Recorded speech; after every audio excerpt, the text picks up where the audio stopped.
Hello friends, welcome to this video. मैं हूं आपका दोस्त स्पर्श और इस वीडियो में हम डिस्कस करने वाले हैं एक ऐसी प्रॉब्लम के बारे में जिसको आपने भी फेस किया होगा अगर आपकी बिजनेस वेबसाइट है, which is website load speed.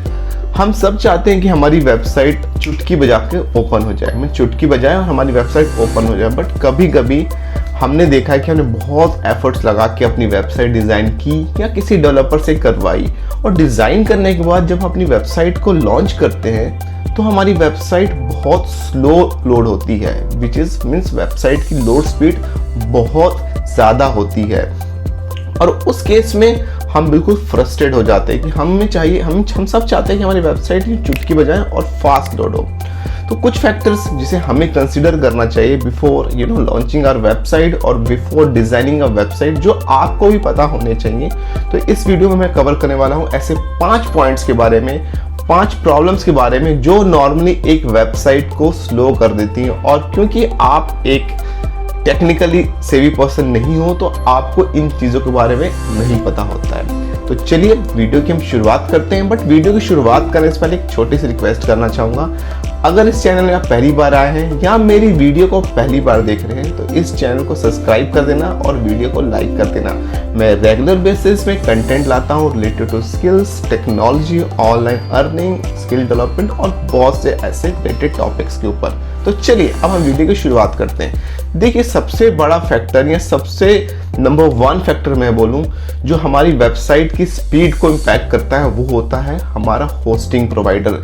जब भी हम अपनी वेबसाइट डिज़ाइन करें या डेवलप करें, हमें अपने होस्टिंग प्रोवाइडर को बहुत ही केयरफुली चूज़ करना चाहिए। हमें बहुत से फैक्टर्स ऐसे होते हैं जिनको कंसिडर करना चाहिए, लाइक हमारे सर्वर का रिस्पॉन्स टाइम क्या है, नंबर ऑफ सीपीयूज वो जो सर्वर यूज़ कर रहा है या होस्टिंग यूज़ कर रही है, नंबर ऑफ आईनोड लिमिट्स कितनी उसमें, और उस सर्वर की रिस्पॉन्स और रिक्वेस्ट लिमिट क्या है।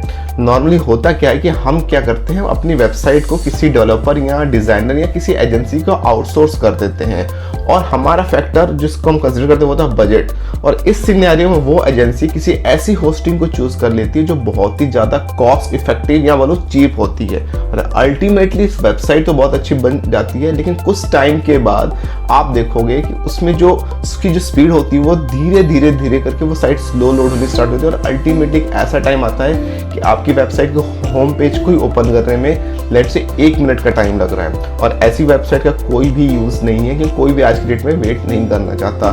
तो आप ये एश्योर करें कि आपकी वेबसाइट एक प्रीमियम होस्टिंग को यूज़ करी हो, एक प्रीमियम होस्टिंग प्रोवाइडर के साथ वो लिंक्ड हो। आपके लिए मैं डिस्क्रिप्शन में एक लिंक शेयर कर दूंगा, वहाँ से चाहो तो आप बेस्ट होस्टिंग परचेज कर सकते हो।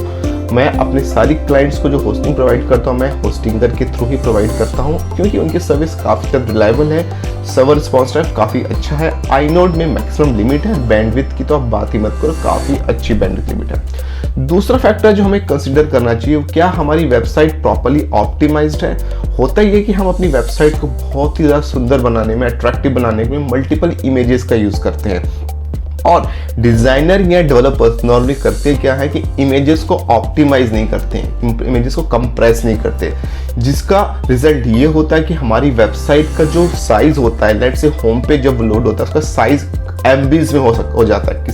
किसी का मैंने ऐसी वेबसाइट देखी है जिनकी होम पेज का साइज 10 MB था। अब आप खुद से एज्यूम करो 10 MB की वेबसाइट के पेज को लोड होने में इसलिए टाइम तो लगेगा ही। तो आप कोशिश करें अपने डिज़ाइनर, अपने डेवलपर को वेबसाइट डिज़ाइन करने से पहले ये बात बताएं कि मेरी जितनी भी इमेजेस यूज़ होंगी वेबसाइट के ऊपर, जितनी भी मैं स्क्रिप्ट्स यूज़ करूँगा सारी कंप्रेस्ड एंड ऑप्टिमाइज्ड होनी चाहिए। तीसरा फैक्टर जो इम्पैक्ट करता है किसी वेबसाइट की लोड स्पीड को, वो होती है मिनिफाइड JS और मिनिफाइड CSS। देखिए, वेबसाइट में जावास्क्रिप्ट और CSS तो यूज होती है, बट नॉर्मली डेवलपर्स इग्नोर करते हैं उन्हें मिनिफाइड करने में। वो नॉर्मल ही जावास्क्रिप्ट में से उन्होंने कॉपी की, CSS कॉपी की, पेस्ट की और आपके प्रोजेक्ट में उन्होंने यूज़ कर लिया। और क्योंकि आपको टेक्निकल इतनी चीज़ों के बारे में पता होता नहीं है तो आप क्या करते हो, आप उसे यूज़ कर लेते हो। बट अपने डेवलपर को स्पेशली रिक्वेस्ट करें कि मेरी वेबसाइट में जितने भी JS, जितने भी CSS आप यूज़ करोगे वो सारे कोड मिनिफाइड होने चाहिए, जिससे वो कोड कंप्रेस हो जाते हैं और उनका लोड टाइम भी कम हो जाता है। चौथा फैक्टर जो मैंने देखा है कि जो वेबसाइट की लोड स्पीड को इम्पैक्ट करता है वो होता है अगर हम अपनी वेबसाइट में कोई एक्सटर्नल प्लगइन या एपीआई यूज कर रहे हैं, फॉर एग्जांपल हमने अपनी वेबसाइट के ऊपर कोई एक व्हाट्सएप बटन यूज किया हुआ है जो किसी थर्ड पार्टी सर्वर से लिंक्ड है, तो वेबसाइट जब लोड होगी तो ऑब्वियसली कंटेंट किसी थर्ड पार्टी सर्वर से भी लोड होगा। उस सिनेरियो में अगर वो थर्ड पार्टी सर्वर स्लो है तो आपकी वेबसाइट भी स्लो हो जाएगी। तो ये श्योर कर लें जितनी भी एक्सटर्नल एपीआईज या प्लगइन्स आप यूज कर रहे हो वो प्रॉपरली सही टाइम पे फास्ट लोड हो। अगर कोई ऐसी प्लगइन या एपीआई आप यूज कर रहे हो जिसको लोड होने में काफी ज्यादा टाइम लग रहा है तो ऑब्वियसली आपकी वेबसाइट भी स्लो लोड होगी।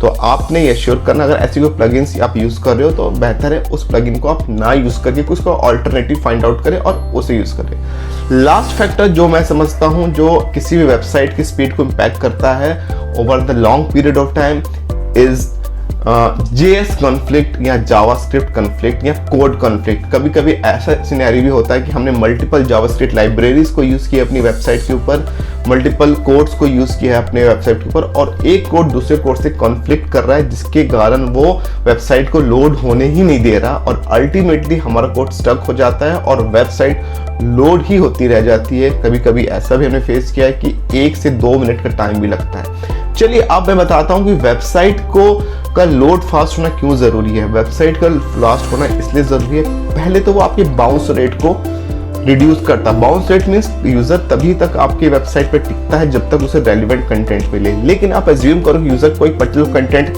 सर्च करके आपसे वेबसाइट के ऊपर आ रहा है, आपकी वेबसाइट सिर्फ लोड हो रही है तो वो यूजर वापस चल जाएगा। अल्टीमेटली इसका इम्पैक्ट आपके कन्वर्जन में पड़ेगा, आपके ट्रैफिक पे पड़ेगा और SEO पे भी पड़ेगा। गूगल भी उन वेबसाइट को प्रेफरेंस देता है रैंक करने के लिए जिनकी लोड स्पीड फास्ट होती है। तो कोशिश करें अपनी वेबसाइट को फास्ट, रोबस्ट और स्केलेबल बनाएं।